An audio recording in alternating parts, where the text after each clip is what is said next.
Loved You Better Than You Knew by Mrs. McVeigh Miller. Copyright 1897, now in the public domain. Chapter 28. Only Friends. I ask no pledge to make me blessed in gazing when alone, nor one memorial for a breast whose thoughts are all thine own. By day or night, in weal or woe, that heart no longer free must bear the love it cannot show, and silent ache for thee.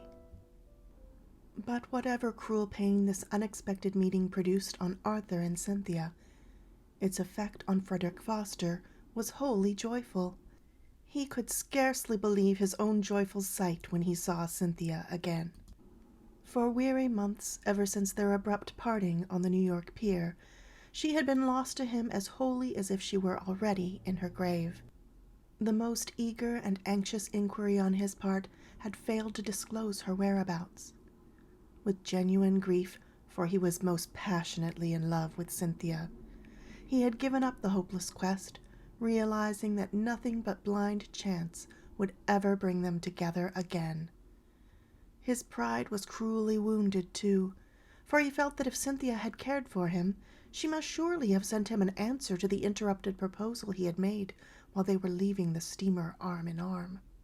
"I spoke too soon and just frightened the shy darling, big blundering fool that I was," he thought, with keen humiliation, though he knew perfectly well that many a girl would have simply jumped at such a chance.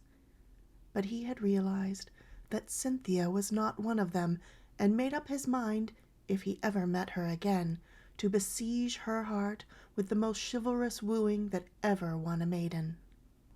Learn to win a lady's faith, nobly as the thing is high, bravely as for life or death, with a loyal gravity. Lead her from the festive boards, point her to the starry skies.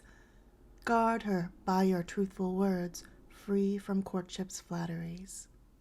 By your truth she shall be true, ever true as wives of yore, and her yes once said to you shall be yes for evermore. When the hope of his heart was suddenly realized by the appearance of Cinthia at the door of the summer house, he fairly gasped with joy and surprise as he sprung to meet her, exclaiming, "Do my eyes deceive me, or is it Miss Dawn?" "You are not mistaken," she answered coldly, turning her eyes from Arthur, whose presence she had acknowledged by a slight and formal bow, and gave Frederick Foster her hand. He clasped it eagerly, almost forgetting Madame Ray, who in her turn was greeting Arthur more cordially than Cinthia had done. For something in the woman's deep nature was touched to sympathy by the secret suffering evinced by his deathly pale face and troubled eyes. She said gently, "This is a surprise, Mr. Varian, meeting you here among the picturesque ruins of your old home." "Yes," he answered huskily, and she saw that he also had received a great shock and was struggling for calmness. She continued, trying to place him at his ease by saying, "When our driver told us this morning to whom these picturesque ruins belonged, we were quite surprised and took a fancy to explore them. I hope we are not intruding. Of course, we were not aware that any member of the family was in the neighborhood." "There is no intrusion. I will take pleasure in showing you around, Madame Ray," he answered in that deep, musical voice that so charmed every hearer, adding, "My cousin and I only arrived last evening, and our stay will be short. Only long enough to make arrangements for rebuilding Love's Retreat." "Ah," she said, and the thought came to her that perhaps he was about to marry. Perhaps he read the thought, for he flushed slightly as he added, "My mother wishes it, as she is very fond of Lake Weir, and anxious to return to her old home. Fred and I are stopping at Weir Park Hotel. Have you been long in this neighborhood?" "Yes, for several months. You see, it is my home now. I inherited a little estate, Lodge Delight, from a deceased great-aunt." "I knew your aunt well in my boyhood. She was a friend of my mother's, and Lodge Delight is little short of fairyland. You have Miss Dawn as a guest?" "Yes, for a long time, I hope. Her father is in California." Fred Foster came up, beaming with joy and pride. "Madame Ray, The gods have surely favored me. Have you been hiding at Weir Park all this time, while I have roamed up and down the world in weary search of you?" She answered with careless badinage, and Arthur moved away from them to Cinthia, who stood apart outside the door with a cloud on her bonny face. In hoarse, indistinct accents, he murmured, "Miss Dawn, will you permit me the favor of a few words with you? We can walk along this rose alley, and the others will follow presently." She bowed slightly and moved on by his side between the rows of blossoming rose trees that, neglected and untrimmed, threw out long briery arms across the weed-grown path, obliging Arthur now and then to stoop and hold them aside from contact with her rustling silken gown. For a few moments they were quite silent, dangerously silent for two who had not quite unlearned the sweet, sweet lesson of loving. For in this charmed spot that held the echo of lovers' vows, beneath that blue and sunny sky, with the zephyrs wooing the flowers, were 100 temptations to go back to the old days and the old love, whose summer had been so brief, whose winter so dark and endless. They both felt it subtly, painfully. Their beautiful faces were pale with secret anguish. Their lips trembled with emotion. Tears hid beneath the drooping lids of the eyes they dared not raise to each other. But Arthur knew that he must not linger in idle dalliance, that he must break away from the spell of her beauty, that because he was a man, and the stronger one of the two, that for her own sake his hand must break the bonds of loving.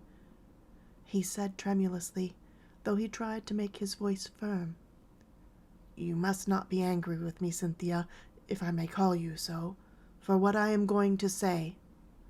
She answered not a word. She only trembled like a reed in the wind. Not all her pride, nor all her scorn of his weakness, could make her indifferent to Arthur Varian. He continued in that low, sad voice, "We have put the past away forever, have we not, Cinthia?" What a strange question that was. It made her heart leap with a strangled hope.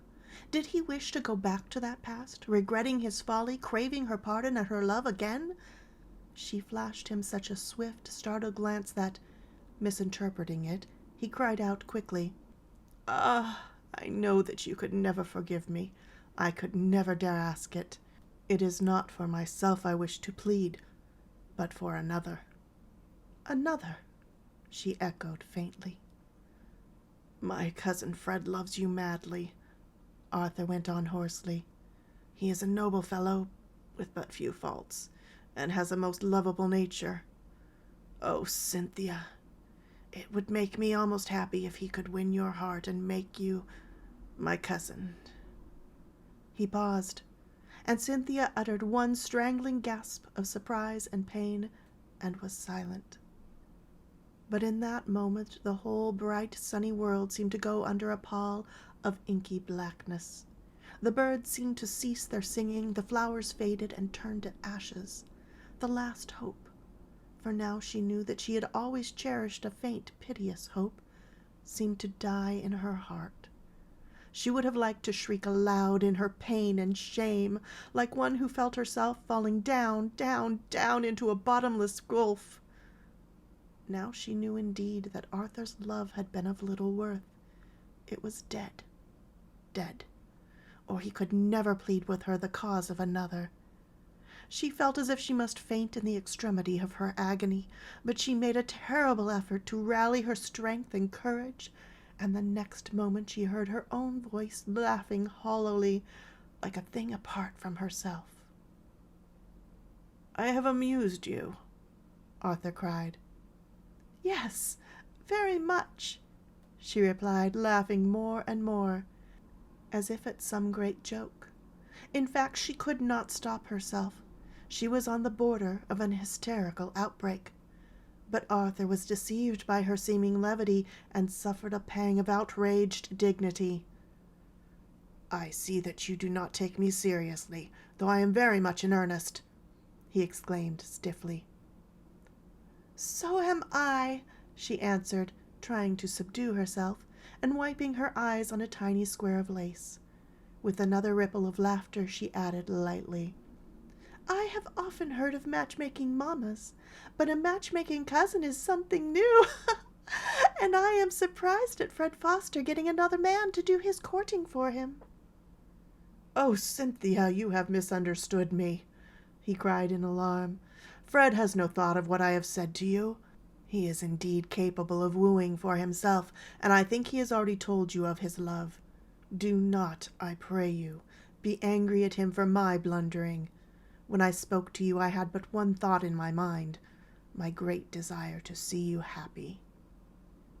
His voice was humble, imploring, but she checked her wild laughter with a strong effort of will and turned on him the fire of dark, resentful eyes. "How dare you imply that I am unhappy? Can you dream I cling to the dead past still, that I remember it with aught but relief that I escaped you?" Imperiously. "Is it so indeed, Cinthia? Then I am rejoiced to hear it, unselfishly glad that I have not spoiled your life. The day may come when you and I, each married to another, may yet become dear friends," he cried earnestly, pleadingly. Cinthia felt that indeed she hated him now, but pride rose in arms to mask every emotion. She laughed again, and actually held out her hand to him, saying carelessly, "A pleasant prophecy. Let us begin our friendship now." He took the hand and bent his head over it. She felt a hot, burning tear fall on it as he murmured, "Thank you and bless you, Cinthia. We will soon get used to the new role of friendship, and no woman ever found truer friend than I will prove to you." Then they heard the other two coming, and stopped to wait for them, relieved at the interruption. Chapter 29. A Secret Sorrow. I dreamed that time, I dreamed that pride had quenched at length my early flame, nor knew till seated by thy side, my heart in all save hope the same. Cinthia had made a rash promise, and she realized it, but her pride would not permit her to retract. She knew well that Arthur Varian was still too fatally dear to her heart for her to meet him daily on mere friendly grounds. That would only augment her love and her despair, since neither pride nor reason had sufficed to quench the smoldering flame. Since Arthur was not conceited and was unversed in the complex windings of a woman's nature, he was mystified, if not entirely deceived, by the words in which she gave him to understand that she loved him no longer, but was willing to let friendship take the place of passion. Although he did not quite understand her manner, he was more than glad to find that her love had been more shallow than it first appeared, and more easily conquered. He had been in deep earnest when he told her he hoped that the day might come when each of them, married to another, might yet become dear friends. His dearest hope now was to see her married to his cousin, or to any man who could secure to her the happiness that had been so fatally jeopardized by her broken betrothal with himself. As for his own marriage, at which he had hinted, his mother was trying to bring that about with all the finesse of which she was capable. She surrounded herself constantly with fair young girls, and went much into society solely on Arthur's account, but she could not see that she was making any progress in her desires. Arthur was equally courteous to all, but he never betrayed any preference for any. There lingered about him a secret sadness that in truth found no mitigation with time. There was a subtle change in him only to be interpreted by the poet's lines. "I have a secret sorrow here, a grief I'll never impart. It heaves no sigh, it sheds no tear, but it consumes my heart." In secret he deplored this meeting with Cinthia that had so suddenly reopened the seared wounds of the past, but her assumed indifference gave him a new thought. Perhaps if they were to meet daily on the new terms of friendship, the old bitterness might gradually be dispelled and better feelings result. He might also in this way help his cousin to prosecute his suit with Cinthia. So Arthur fell into the net that Cynthia's pride spread for his feet, and it was written in the book of fate that he and Cinthia were to meet daily for weeks, for with the arrival of winter guests at Weir Park Hotel and vicinity, a little season of mild gaiety set in which every one in the neighborhood bore part. And as for Frederick Foster, it seemed as if he could hardly exist away from Lodge Delight. Not that Cinthia gave him any particular encouragement to come beyond simple courtesy, but he was vexed at himself for former rashness, and determined to try the effect of patient devotion in besieging her heart. Besides, there were other men now trying to rival him, and he must spare no effort to distance these rivals.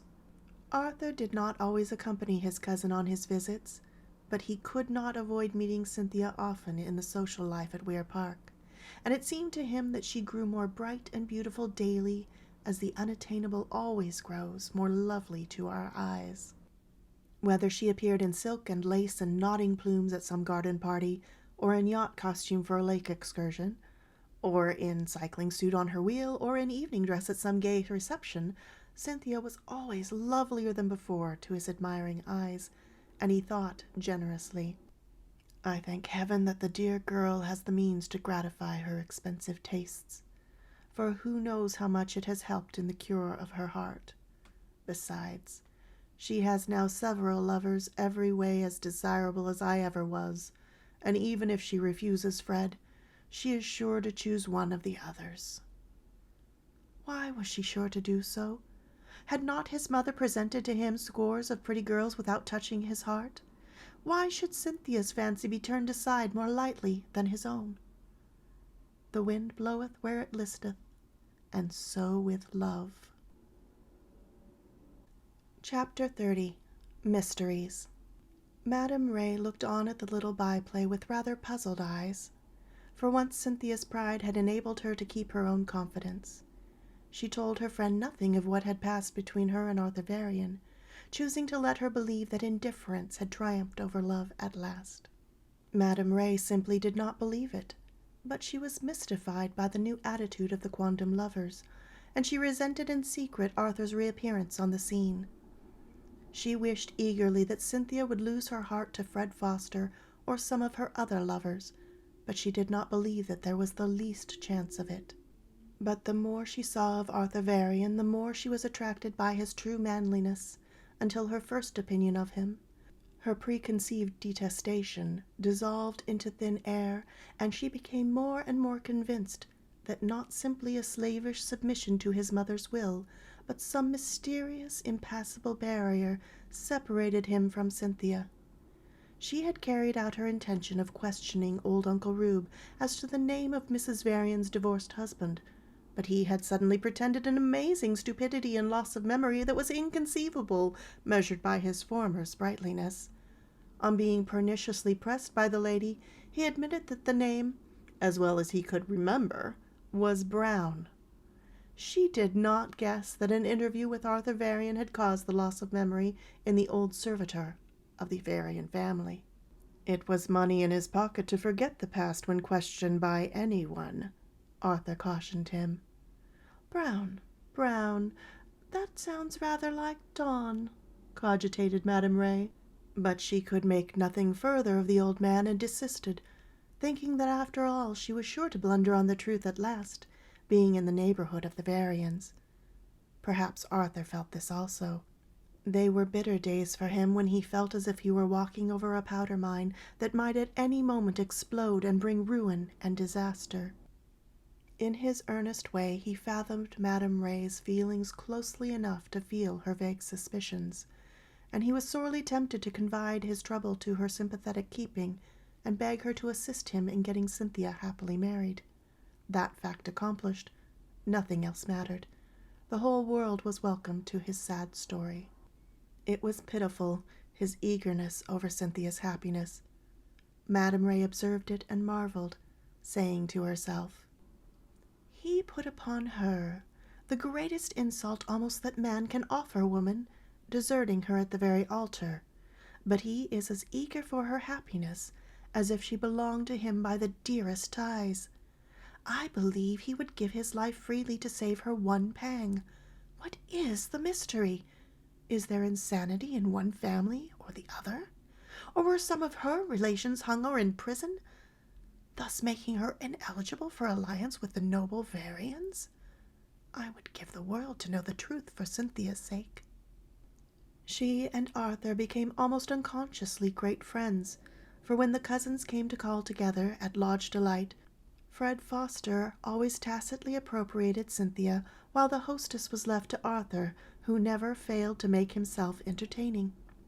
He, too, had his little curiosity over certain things, namely the connection between the actress and Cynthia. "Are you related, you two, who are so fond of each other?" he asked her frankly one day, when they had been acquainted going on 3 weeks. "No, we are not related at all. I suppose it looks like it to you because we are so exceedingly fond of each other," she replied with a gentle sigh. "You surprise me," he replied in wonder. "There is so marked a resemblance between you that I do not see how you escaped relationship." "It must be your fancy, that is all.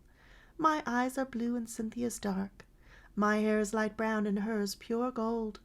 Still, I might have had a dark-eyed daughter, but I lost her in her infancy, and that is one reason why I love Cynthia so. First, because she is so near the age of my lost daughter, and again, because she is so sweet and good and unhappy," she replied pointedly. Arthur Varian winced and replied, "I insist that Cynthia resembles you closely enough to be your own child." "Alas, I would that she were!" she cried with sudden emotion. Chapter 31. Most Bitterly Bereaved. Where'er I go I hear her low and plaintive murmuring. I feel her little fairy clasp around my finger cling. I hope, I pray that she is blessed, but oh, I pine to see once more the pretty pleading smile she used to give me. I pine to hear the low sweet trill from which, whene'er I came, her little soft voice called to me, half welcome and half blame. I am so weary of the world, its falsehood and its strife, so weary of the wrong and ruth that mar our human life. O God, give back my child, if but 1 hour, that I may tell her all my passionate love for once before I die. Arthur Varian was somewhat startled by Madame Ray's emotion. He looked at her in gentle sympathy as she dashed the fugitive tears from her eyes. She read his thoughts, and after a short silence said gravely, "You are surprised at my emotion, and you think me a very mysterious woman. Perhaps you are even curious over my history." "You have read my thoughts," he answered. "But believe me, it is not vulgar curiosity, but the keen interest awakened by one so charming we would fain know more." She acknowledged the pretty compliment by a grateful smile and the words, "I am tempted to gratify your wish by giving you a brief synopsis of my life." "I should be proud to be thus honored with your confidence," he answered, gratefully and truthfully, for he found her most interesting and guessed that some sad story lay masked behind the occasional pathos of her smile. "If I dared leave this smile," she said, "and take a moan upon my mouth, and tie a cypress round my head, and let my tears run smooth, it were the happier way," she said. It was not often that Madame Ray bestowed confidence on any one. She was naturally a reserved woman, but she had grown fond of Arthur and read his friendly curiosity over her past. She determined to gratify it, perhaps hoping for a like confidence from him. Glancing toward the open door of the drawing-room, where they sat to see that no one was near, she began. "I was born in Macon, Georgia, about 39 years ago, and was married at 18 to Richard Ray, a young man I had known from childhood, and who had been my schoolboy lover. We were devoted to each other, and never had any girl better reason for devotion, for besides being magnificently handsome, in a dark and manly style, he was one of the noblest of men. To refer briefly to our family history, Richard was the only son of a Georgia planter ruined by the late war, and at the time of our marriage both his parents were dead, while my father and sisters had died of fever in my childhood, leaving Mother and I alone in the world, almost save for her rich aunt who lived at Lodge Delight, and took scant notice of our existence. My mother had but a small property, and Richard was not rich, but at his business, a real estate agency, He earned a fair competency, and when we were married, we three, Mamma, Richard, and I, lived together very happily until, alas!" She bowed her head and wept bitterly. "Do not continue if it pains you so," Arthur cried with keen sympathy, but she checked a rising sob and continued. "I have been most bitterly bereaved, for when only 8 months a bride, my dear mother was taken from me by an attack of heart failure. Her death was very sudden and without premonition. She was gathering some flowers to take to the cemetery to place on the graves of her husband and children, when she suddenly fell forward and expired painlessly among the roses.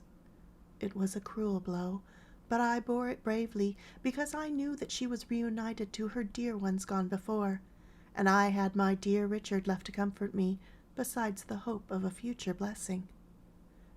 Again that heavy sigh from the depths of a burdened heart, whose agony had been almost unendurable. Then she took up the thread of her story again, murmuring, "I was so young, and I loved my husband so dearly, and he made me so blissfully happy, that I was getting over my mother's loss just a little, when 2 months later, oh heaven, only 2 months later, God took away my Richard." Again her voice broke, and she remained sad and silent until she could regain it, then went on. "On a trip away from home, in the interest of some intending land buyers, he was killed instantly in a railroad wreck. Oh, my God, how did I live through that sorrow? Only by thine infinite grace and love, and the hope of that which was coming to me soon to fill the void of my 2 sudden and awful bereavements. I almost went mad at first, and I prayed for death to remove me from the life that was now only misery. But kind friends and neighbors took charge of me. I was placed in the care of a noble physician and skillful nurse. The days dragged on in illness, wretchedness, and rebellion, until I had been widowed 6 weeks. Then God sent me a child to love, a little dark-eyed daughter. At first I was disappointed with my fate. I had so longed for a boy to bear Richard's name and to grow up in his image. But kind friends soothed me, and I grew to dote on my lovely babe. But nothing was to be left me to love, it seemed, for when baby, as I called her, not having chosen a name yet, was only a month old, I woke up one night, missing the little darling from my arms and crying out in alarm. Alas! She too was gone, and so was the nurse who slept on a cot in my room. She had stolen baby, for what purpose I cannot guess, and gone away, and so carefully had she covered her flight, that after spending every dollar of my little competency in the vain effort to trace her, not a single clue was gained. With a shaking voice she added, "I cannot tell you why God made me live after all my tribulations. I longed for death, but it did not come, and I dared not hurl myself out of existence, having been raised by a Christian mother. So I lived, though weary of life, and in the struggle for existence I became an actress, having always possessed talents for the stage, and finding in its arduous work relief from the pangs of memory. This is, in brief, my story, and it will show you in part why Cinthia Dawn is so dear to me. Although her beauty and sweetness are most attractive, still it is not those alone that draw her to my heart. It is because of her orphanage and sorrow, forever a Dawn, from some cause, does not give her a real fatherly love, and she is lonely at heart beyond expression." "Poor, poor Cinthia," he breathed, with deep emotion. She dried her tearful eyes and continued, with a searching glance at his perturbed face. "Perhaps you would like to hear under what circumstances I first met Cinthia?" He replied very readily, "Yes." "It seemed like chance at first, but ever since I have thought that Providence itself sent me to the poor girl's aid in that hour. It was in Washington, on the morning of your interrupted marriage, when she was waiting for her father to come and take her home. I had been a guest of the hotel the night before, and on removing to one nearer the theater, I found I had left 2 handsome rings. I returned for them, and met Cinthia just leaving her room to go upon the street, a reckless, desperate girl, maddened by misery and humiliation, her head filled with insane ideas of suicide, of going on the stage, of anything to escape from herself and her despair. I drew her back, my heart full of love and pity, and in an hour we changed from strangers to loving friends. I put new hope in her heart, or at least courage to bear the ills she could not cure, so that when her father came for her, she went with him readily to the new future he had planned, by the aid of a little fortune that had suddenly fallen to her from some distant relative. You saved her from herself, and from the keenest pangs of the sorrow I had unwittingly brought upon her by my enforced renunciation of our betrothal. God forever bless you, noble woman, cried Arthur, crushing her hand in his in the exuberance of his gratitude, and adding warmly, You wondered why you could not die when bereaved of all that made life worth living. But do you not see that heaven spared you to be the angel of mercy to this young girl?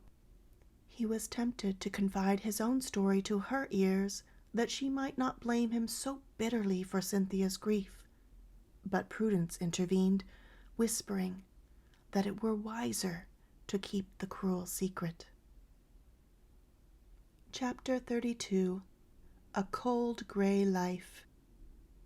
Arthur Varian and his mother were the closest and dearest friends, and since his elopement that had ended so unhappily, he had never kept a secret from her, believing that she was his best adviser, so he had written to her frankly of all that had happened since he came to Florida. He knew how sorry she would be that he had chanced upon Cinthia Dawn again, but he knew also that the sorrow would be offset by the knowledge that the young girl had overcome her unhappy love, and would in all probability be won by Frederick Foster. He wrote of their pledge of friendship, their frequent meetings, her apparent indifference to himself, and her preference for Fred's society. Although the proud mother was pleased to know all of these things, yet she railed in secret at Cynthia's indifference. Fickle and unstable like her father, who could expect anything else of such a parentage? She thought bitterly, the somber dark eyes flashing with passion.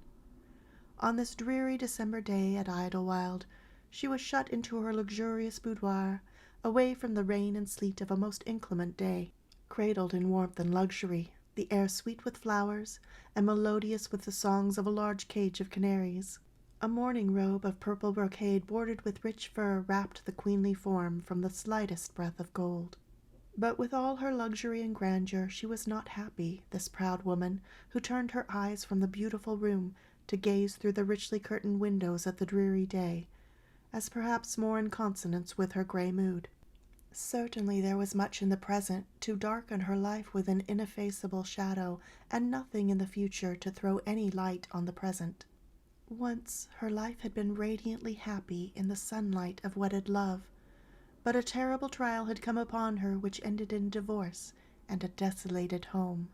The passionate pride of a strong nature had helped her to bear it before the eyes of the world. What she suffered in secret only heaven knew. In her pride she would have perished rather than unmask her secret suffering. Through many a clime 'twas mine to go, with many a retrospection cursed, and all my solace is to know, whate'er betides I've known the worst. What is that worst? Ah, do not ask. In pity from the search forbear. Smile on, nor venture to unmask my heart, and view the hell that's there. She tapped with restless fingers on the window-pane, muttering, What a dismal, dreary day. I wish I had gone to Florida with Arthur and Fred. There all is sunshine and beauty, while here in Virginia the rain drips down the pane like tears, the winds howl like a banshee, and the leafless vines tap against the walls like ghostly fingers. I hate it all. I hate my life that is gray and cold like the day. A sudden thought came to her like an inspiration. I will join Arthur at Weir Lake. True, that girl is there, but what of that? Her father is in California, they say, so he will not be there to trouble my peace. Why should he trouble it anyway? He is nothing to me, less than nothing. I hate him. I suppose that woman who was with them abroad, that beautiful blue-eyed actress, means to marry him in the end. That is why she clings so close to the daughter. Time was when he cared nothing for these vivacious blondes, and adored dark eyes as if he saw heaven reflected in them. That is all past now. He knows the devil that lurks in a woman wronged. Yes, I will join Arthur. I ought to see about the rebuilding of the old home myself. She strained her eyes through the murky rain, toward the gate at a man who was striding along under an umbrella with a free, swinging gait too fatally familiar to her memory. She pressed her hand to her throbbing heart. It is he! He has come back to see that old woman, his sister. How the old feelings stir in me at the sight of him again. I wonder if there was the least truth in his words that I had wronged him. His anger was most bitter and unforgiving. Yes, I will leave here tomorrow. I cannot breathe the same air with him. It was indeed Everard Dawn passing the gates of Idlewild, without a glance at the windows where those anguished dark eyes watched him so eagerly between the blur of rain and mist. He was coming, as before, in storm and gloom to his sister's home. An impulse of tenderness had moved him to turn aside on his way to his daughter, to visit the lonely old woman. "It is well you came, for she is ill, and a week ago I hardly thought she would live till your return," grumbled Rachel Dane as she admitted him into the narrow hall. "You should have telegraphed me," he answered. "She would not allow it. She said no one cared whether an old woman like her lived or died. She is mistaken. I have neglected her in my selfishness, but I love her dearly," he said huskily, adding, "And as for you, Rachel Dane, the sight of you stirs up unpleasant memories. But I hope I see you well?" "Well and hearty, sir, thanks to you for saving my life that night, and to your sister for giving me a home afterward, but I have tried to repay it by faithful service," she added, as she ushered him into the lonely sitting room and stirred the fire into a brighter blaze. "I thank you for that. She must have had a lonely life since I took my daughter away," he replied, throwing himself in a chair and stretching his feet to the grateful warmth. My daughter, thought Rachel Dane grimly. How he would hate me if he knew the truth, and I should never dare to tell him. No, I don't care to be bundled out of doors in my old age, when I have wound myself so closely around old Mrs. Flint that she is likely to leave me her property when she dies. She bustled about, watching him narrowly, thinking what a handsome man he was still, in spite of his probable 50 years. Then she inquired if he would not have luncheon before he went up to the sick room. "No, I had a substantial breakfast on the train and would like to see my sister as soon as possible," he replied. "Oh, then you may come upstairs at once. The sight of you will be good for her old eyes." He followed her up to the sick room that Rachel Dane had made as cheerful and bright as possible, and there lay poor Mrs. Flint among her pillows, wan and aged in the 3 years that had elapsed since last they met, but with a light of joy in her dim eyes as they rested again on his face. "My dear sister," and he stooped and kissed her most affectionately. "How long you have been away, you and Cinthia, and I have missed her so, dear girl, though maybe I wasn't none too good to her when she was here, but I thought she ought to be brought up strict," she murmured plaintively. "It was my fault. I told you to do it," he answered with a sigh, and his eyes wandered around the room, noting vases of hothouse flowers and plates of fruit, purple grapes, contrasted with the delicate green of malagas, golden oranges, and crimson-cheeked apples. "You have kind neighbors," he said. "Oh, yes. All the church people come to see me, and the preacher, though Rachel there doesn't care about him," reproachfully. "Mrs. Bowles, the housekeeper at Idlewild, comes often, too. She brought me the fruit and flowers from up there. Her mistress sent them, that ground Mrs. Varian, you know. I think it was kind in her way after the way you treated her son." "Yes," and he paled to the lips under his rich brown beard. "Well, and so they are there still?" "She is. Arthur's gone off somewhere, Mrs. Bowles said. I don't know where." Mr. Dawn had no idea either. His daughter had not written him of her meeting with Arthur. Presently he said, with a smile, "Rebecca, I have a bright idea. Hurry up and get strong enough to travel, and I'll take you and Rachel south with me on a visit to Cinthia, if you would like it." Like it. Oh!" she cried with sudden, pleasurable excitement. "Indeed I should, Everard. It will take the rheumatism out of my old bones, the blessed sunshine of the warm south." "Yes, all you need is a change. You are not so much sick as just pining," commented Rachel Dane. Chapter 33. Puppets of Fate. No ordinary circumstance would have availed to keep Mrs. Varian at Idlewild after she had discovered Everard Dawn's return to the neighborhood. But on the same day of her sudden determination to leave, fate intervened to prevent her immediate flight. Her clever, skilful maid, the faithful attendant of many years, without whom Mrs. Varian was as helpless as a child, was taken ill with a serious cold and confined to her bed for several days. Her mistress was in despair, but even her imperious will was powerless now against the inroads of illness. She had to abide the woman's recovery with patience, however much she chafed in secret against the unwelcome delay.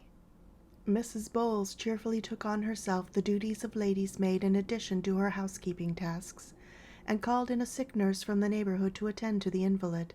In about 3 days she began to convalesce, though it was 5 before she was able to assist Mrs. Bowles with the necessary packing for the southward flight.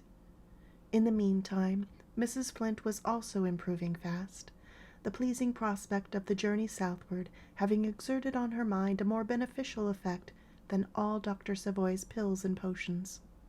She dwelt with keen delight on the thought of seeing her niece again, and disconcerted her brother by wondering if Cinthia had recovered from her disappointment at losing Arthur Varian. "Oh, yes, she was over all that long ago," he replied hastily, anxious to dismiss the subject. But Mrs. Flint continued, feelingly, "Poor Cynthia! It was hard on her to have to give him up. He was such a dear young man, and such a grand match, too, for a poor girl like her. Oh, I never can forget the night she came home from Idlewild in the grand carriage with Arthur, in his mother's grand dress and cloak, and told me she was engaged to him. It was all so sudden, it nearly took my breath away. And what a beauty she looked, and how happy she was. Oh my, poor Cynthia!" She sighed deeply, but Everard Dawn made no comment, only looked out of the window at the cold winter sunshine on the leaf-strewn garden walks, where a light snow of last night's falling was fast melting away. Mrs. Flint continued, retrospectively, "She told me how sweet and kind Mrs. Varian was to her that night, not proud and haughty as she had imagined she would be.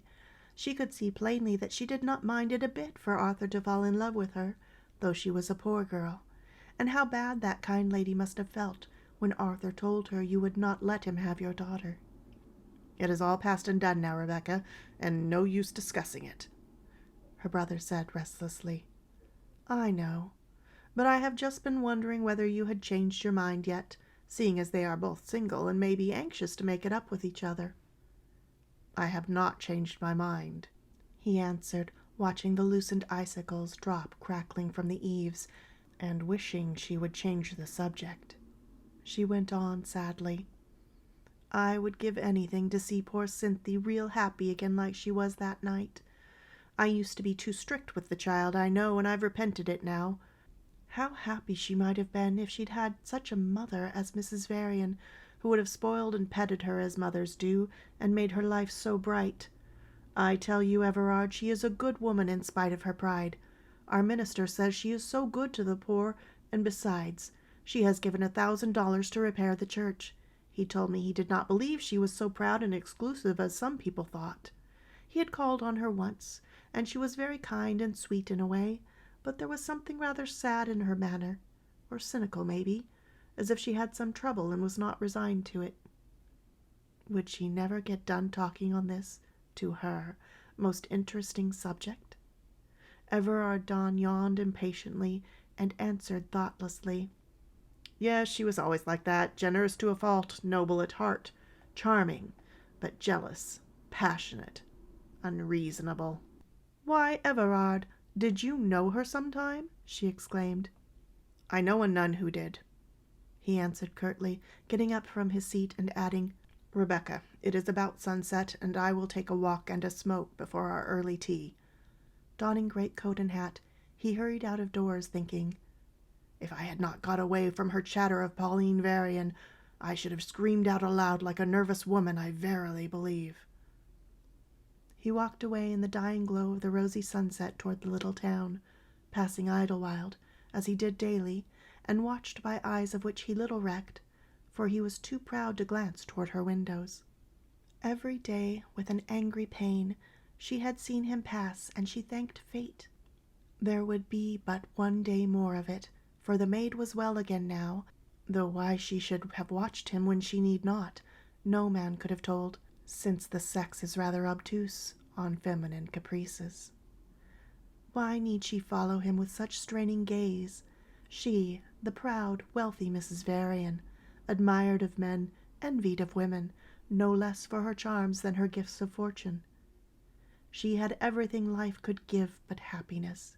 He, and she knew it, was but a poor lawyer, too careless of fortune to woo her successfully, too weary of life to find pleasure in it. Not quite so blue-blooded as the Varians either, yet not a man to look down on, for nature at least had been lavish of brains and beauty and stubborn pride, not to mention an unenviable capacity for suffering stolidly borne. In her heart she believed him weak and unstable, and scorned him accordingly. But as for him, he understood her better than she did herself, yet never relaxed his resentment over a cruel wrong, never contemplated forgiveness, even if she should pray for it. Watching her carriage yesterday, as it dashed past the steps where he had stood, he had recalled with grim pain some fitting words. "You walk the sunny side of fate, the wise world smiles and calls you great. The golden fruitage of success drops at your feet in plenteousness, and you have blessings manifold, renown and power and friends and gold. They build a wall between us twain that may not be thrown down again. Alas, for I, the long time through, have loved you better than you knew." It was no more pleasant for him than for her that they should meet again, and he also was glad that tomorrow would be the last day of it. His sister would be able to travel then, and they would start for Florida. Since the maid's sickness, Mrs. Bowles had not come to see Mrs. Flint any more. The occupants of the grand mansion and the lofty cottage did not know they had each planned for a flitting the same day, by the same train, and to the same destination. They could not believe that the grim fates would have so mocked them, but yet, when Mrs. Varian and her maid swept to their seats in the train that Thursday, Everard Dawn and his party had already arrived, and he had arranged the still weak invalid very comfortably with the load of shawls and cushions carried by Rachel Dane. Mrs. Varian, ignoring the passengers with her usual queenly air, sunk to her seat in blissful unconsciousness, and buried herself in her novel. Not for 2 hours did she discover the identity of her traveling companions, because at first she did not vouchsafe them even one curious glance. Not so Everard Dawn, who had started in surprise and perturbation at her first entrance. "The fates have made us traveling companions, not for the first time, but I pray heaven for the last," was his grim thought. He was sitting some seats ahead, and he resolutely turned his back to her, hoping not to disturb her peace by the disclosure of her identity, and thinking it hardly possible they should be fellow travelers long. She was probably going to Richmond or Washington. There were but few passengers, and they were very quiet as the train rushed on through the dull gray afternoon. Mrs. Flint, weary from the getting ready for the journey, dozed fitfully among her cushions, and Rachel Dane glued her face to the window-pane and watched the flying landscape. As for Everard Dawn, he looked neither to the right nor left, but stared straight before him in a brown study. Mrs. Varian's maid amused herself by studying the passengers, and discovered that some of them belonged to the town they had just left, though she did not suppose her haughty mistress would take any interest in that fact. Chapter 34. The weight of cruel years piled into one long agony. Mrs. Varian read on and on until her eyes grew weary. Then, closing them, she leaned back with a tired sigh and fell to musing. Perhaps the musings were not pleasant, for presently she sighed deeply again, and raising her head began to look around her in a listless way at the passengers. She gave a violent start, and stared fixedly at the handsome head and broad shoulders a few seats ahead. Could it be? Or was she dreaming? Surely those outlines were too familiar for her to be mistaken. It was he. She saw him lean forward to answer the woman in the next seat. The outline of his handsome profile was clear for a moment. She fell back almost stunned, secretly railing at her ill fortune. Janetta, the maid, leaned forward from the back seat. "Do you wish anything, madam? You seem ill." She whispered back, "Who are those people in front of us there?" "Some people from your own town, madam. A Mrs. Flint, her brother, and her servant. The lady has been sick, and I heard the conductor telling someone back there that they were going south for her help." "Ah!" And Mrs. Varian shut her eyes and relapsed into pallor and silence again. Janetta, good, faithful soul, watched her uneasily, feeling she was not well. She was inwardly ill again, raging at the trick fate had played on her this day. To endure this 36 hours, the sight of him whenever I open my eyes, it is impossible, she said to herself, in a sort of blank terror. Janetta touched her gently, whispering, "You are very pale. I hope not ill." She could fancy that she was ghastly to evoke this anxiety, so she answered, "I do not feel quite my usual self. I am thinking of not going on tonight any further than Charlottesville, and resuming our journey tomorrow, if I am better." "Perhaps that is the better plan," the maid returned respectfully, though secretly rather disappointed at delaying the journey. But she was used to her mistress and her capricious notions. She had simply to obey. So when they reached the university town a little further on, the mistress and maid left the train, to the great relief of Everard Dawn, who thought, "I was right. She is en route for Washington. She will board the northern train at this point. But how lonely it seemed, just the two women traveling together. I remember she used to be one of those dependent women, always preferring a man's escort. Arthur ought to be with her now, poor Paulina." Mrs. Flint exclaimed, "Was not that Mrs. Varian leaving the train?" "I believe so," he replied carelessly, and then, the brief wait at the station being over, the train rushed on into the deep gloom of twilight. It was scarcely a mile further on that, lying back with shut eyes and confused thoughts that mostly centered around the lonely figure of the woman just gone, he was roused by a terrible roar, a jumble of horrible sound, movement, and stifled shrieks of fear and pain. Then consciousness gave way, and he lay still and deathlike under the debris of a dreadful railway wreck, a collision caused by the misplacing of a switch. Mrs. Varian revived out in the cold evening air, and she congratulated herself on her lucky escape, as she and Janetta sought the nearest hotel. They had supper and went to their rooms, a luxurious connecting suite. Mrs. Varian was nervous and hysterically gay, laughing to herself at the clever coup by which she had outwitted fate. "I wonder if he saw me, if he guessed why I left the train, but perhaps he was glad of it," she thought. She walked restlessly up and down the room, chafing under a weight that seemed to rest like a pall on her spirits, a weight of prescient gloom. "Mrs. Varian, you are nervous. You ought to take some drops and retire, or you will not be fit to resume your journey in the morning," the maid remonstrated, when she had watched her restless movements some time in silence. "You are right, Janetta, and I will take your advice. I should like some sleep, for my thoughts are not pleasant tonight," the lady returned docilely. But sleep would not come to the heavy lids, for all she tried to deceive Janetta by lying as still as a mouse, with her cheek in the hollow of her little hand. Strange tears crept under the black French lashes and dampened the pillow. The maid caught a stifled sob. "Ah, madam, it is bad dreams you're having," she murmured, stroking the dark head gently. Yes, bad dreams, Janetta." And no wonder with the noise and confusion going on downstairs, tramping like horses the last 10 minutes. I can't imagine what all the racket means, and if you don't object, madam, I'll go down and ask the clerk to have the noise stopped, so you may sleep better. You may go." When Janetta was gone, she sat up in bed, throwing her jeweled hands wildly about, crying, "How I deceived that kind, faithful creature! I have not slept a moment. I have been too wretched. There is too great a weight on my heart, the whole weight of cruel years piled into one wild agony tonight. Oh, death were better than this pain!" Janetta was gone fully 15 minutes before she returned, pale and tearfully excited, wringing her hands. "Oh, madam, you are still awake. Then thank God for the lucky inspiration that came to you at Charlottesville to leave the train. It was surely heaven that prompted you, for else we might now both be dead. Janetta!"